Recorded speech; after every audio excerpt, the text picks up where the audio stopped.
बहुत शर्मनाक है। सिर्फ जो है सामंतवाद करना चाहते हैं। सिर्फ आपके परिवार की होगी महिला तो ही आप उसको मौका देंगे, तो ही आप उसको राजनीति या अन्य जगहों पे हिस्सेदारी देंगे, और अन्य देश की महिलाएं नहीं आ सकती। नारी वंदन अधिनियम को लेकर संसद में चर्चा शुरू हो चुकी है। विपक्ष लगातार विरोध भी दर्ज करा रहा है। इसको लेकर हमारे साथ बात करने के लिए उत्तर प्रदेश राज्य महिला आयोग की उपाध्यक्ष अपर्णा यादव हैं। अपर्णा जी, पहली प्रतिक्रिया। बहुत खुश हूँ मैं, और मैं आदरणीय प्रधानमंत्री जी का हृदय से धन्यवाद देना चाहती हूँ, और करबद्ध उनको प्रणाम करती हूँ कि इतने समय से जो लटका हुआ था बिल, उन्होंने पार्लियामेंट में वो लेकर के आए और उसको धार देने का काम कर।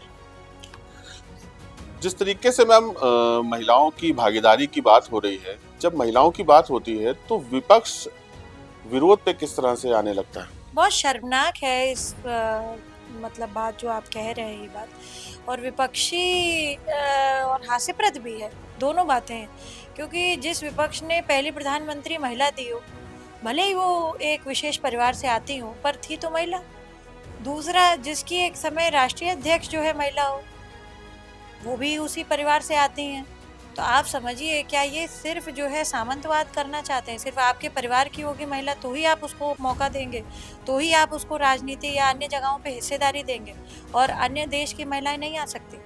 तो मुझे बड़ा ये बात लगती है कि भाई, हमारे देश की जो भौगोलिक संरचना है, इतना बड़ा देश है, हमारी जो एक संरचना है कि भाई इतनी ज़्यादा पॉपुलेशन है, तो विभिन्न महिलाएं निकल करके आए, उसमें परिसमन तय हो, उसमें जो है सारी चीज़ों पे चर्चाएं हो, एक सकारात्मक जो है वाद संवाद हो। और संवादहीनता करना जो है, जो विपक्ष जो है प्रदर्शन कर रहा है, या कभी कह रहा है कि हम जो है नहीं जाएंगे, हमारा समय गलत हो गया, तो हमारा देश का तो संविधान ही ऐसा बना हुआ है कि कहीं ना कहीं किसी न किसी समय पे चुनाव कहीं होगा। हम जब वन नेशन वन इलेक्शन की बात करते हैं तो भी विपक्ष को मिर्ची लगती है। तो ये चाहता क्या है विपक्ष? बस देश ना बढ़े, देश स्टैंड स्टिल हो जाए, देश में कोई पॉलिसी लागू ना हो, और देश को जो है सारे मुद्दे ठंडे बस्ते में डाल करके सिर्फ उनके एक ही विशेष परिवार को आगे बढ़ाने का कार्य करे। ऐसा नहीं हो सकता, ऐसा नहीं चलेगा। दक्षिण भारत से जो विपक्षी दल हैं, उनका भी कहना है कि अगर ये बिल आ जाता है और पारित हो जाता है और लागू हो जाता है अगर, तो ऐसे में जो पुरुष की भागीदारी, उस पे कहीं ना कहीं कमी आ जाएगी। देखिए, पुरुष की भागीदारी कमी आ जाएगी ऐसा नहीं है, क्योंकि इसमें हमारे यहाँ अभी परिसमन पे जो चर्चा हो रही है, तो सीटें भी बढ़ने का बात कही गई है। वो 19-20 तक क्लियर हो जाएगा कि क्या पूरा इस बिल का जो है एक तरह से ढांचा है। परंतु ये बात कहना कि पुरुषों की जो है भागीदारी कम होगी, तो क्या पुरुष के अधीन महिला चलेगी क्या? इस तरह से इस देश में नहीं हो पाएगा। और हमें लगता है स्त्री पुरुष का जो संबंध है, वो आप देखिए, बिना स्त्री के कोई पुरुष है क्या? माँ के रूप में, बेटी के रूप में, चाहे बहू के रूप में, चाहे जो है पत्नी के रूप में, हर जगह स्त्री ने ही जो है पुरुष को आगे बढ़ाने का काम किया है, और हर दायित्व को अच्छी तरीके से निभाया है। हर जो है अपने नैतिक पर्सनल जीवन में भी, और जो है जो सार्वजनिक जीवन होता है उसमें भी। कहाँ आज महिला नहीं?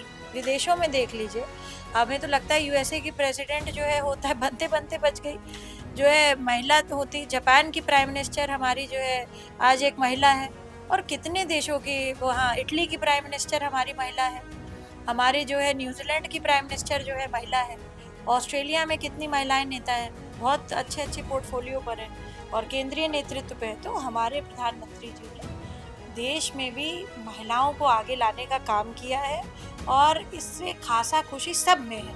ऐसा नहीं है कि सोचो जो बीजेपी की महिलाएं हैं या बीजेपी की विचारधारा से ही जो जुड़ी हुई हैं उनको खुशी है। मैं बता रही हूँ आपको, अभी तो सभी दलों में ऐसी महिलाएं होंगी जो इस बिल का समर्थन करेंगी, और महिला होने के नाते महिलाओं का समर्थन करने में किसी प्रकार का गुरेज नहीं करना चाहिए। मैम, जिस तरीके से महिलाओं की लगातार हर क्षेत्र में भागीदारी बढ़ रही है, बीजेपी भी कई पॉलिसीज लेकर आई हुई है महिलाओं को लेकर, इस बिल के आने के बाद महिलाएं और कितना मजबूत हो जाएंगी? डेफिनेटली मजबूत होंगी, क्योंकि जो है महिला ने जहाँ भी उसको मौका मिला या दिया गया, आप पुलिस के क्षेत्र में देख लीजिए, आर्मी के क्षेत्र में देख लीजिए, वो ऑपरेशन सिंदूर सबसे बड़ा उदाहरण है हमारे देश का। मैं अपने देश की ही बात कर रही हूँ। साइंस एंड टेक्नोलॉजी में देख लीजिए आप, जो है चाहे कोई भी ऐसा क्षेत्र, स्पोर्ट्स के क्षेत्र में देख लीजिए, जहाँ महिला को मौका दिया गया, हल्का सा भी पुश मिला, उसने अपने जो है कौशल दिखाए, अपना जो है उसने हर जगह जौहर बिखेरा। तो चाहे वो कोई भी क्षेत्र हो, और अब आदरणीय प्रधानमंत्री चाहते हैं कि महिलाओं का जो दायित्व है और जो महिलाओं का एक तरह से कह लीजिए वर्चस्व है, वो राजनीतिक रूप से भी हो। तो ये 33% का जो आरक्षण है उनको और आगे बढ़ाने का काम करेगा। जी। तो आप सुन रहे थे उत्तर प्रदेश महिला आयोग की उपाध्यक्ष अपर्णा यादव को, जिनका साफ कहना है कि वो इस अधिनियम का स्वागत करती हैं और विपक्ष जिस तरीके से विरोध कर रहा है वो काफी दुर्भाग्यपूर्ण है। वीडियो जर्नलिस्ट गौतम बरुआ के साथ साहिल भारती, दहो हल्ला, लखनऊ।